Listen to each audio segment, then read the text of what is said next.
Bonjour, je suis Hakim La'Alam et je vous propose ma chronique du jeudi 6 juillet 2023. Elle s'intitule La peine de vie. Gigi a gracié 8500 prisonniers. Ce que je retiens en ce 6 juillet, lendemain de célébration de l'indépendance, que sur les 8500 places de détention libérées, il en est au moins une qui mérite d'être réoccupée et ça, vite fait. Par qui? Allez sur le site d'Infotrafic Algérie. Vous y verrez cette vidéo terrifiante d'un camion fou, ou plus exactement d'un chauffeur starbé de poids lourd prenant en chasse une voiture de tourisme de petite cylindrée. Il la course sans relâche, manquant emboutir les files de voitures qu'il double dans tous les sens sur une autoroute du pays au niveau de la rocade sud d'Alger, la capitale.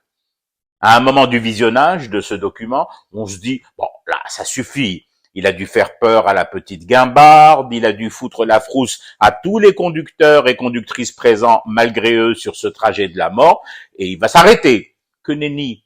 Le chauffeur, plutôt le chauffard, le criminel, le boucher des routes, poursuit sa course et ne la stoppe enfin qu'au moment du choc. Oui, vous avez bien entendu. Il arrive lancé à toute allure derrière la citadine, la percute violemment, la fait dévier de sa trajectoire et l'envoie valdinguer contre la rambarde. Au bout de longues secondes qui paraissent une éternité et qui font craindre le pire, surtout au vu de la carrosserie défoncée, sort de cet amas déchiqueté, titubant, hagard, un conducteur tenant son épaule et se tordant de douleur. À l'arrière du véhicule, des cris d'enfants, terrorisés mais indemnes, du moins à ce que l'on peut en voir sur cette vidéo. Je ne sais pas quelles ont été les suites de cet acte d'assassinat prémédité contre toute une famille. Je ne sais pas non plus ce qui s'est passé ou se serait déroulé avant cette course-poursuite. Et je ne veux surtout pas le savoir. La seule chose que je veux par contre savoir, et de manière acharnée, citoyennement acharnée, c'est ce qui va se passer maintenant, ce qui va être réservé comme traitement à ce chauffeur de poids lourd. La suite.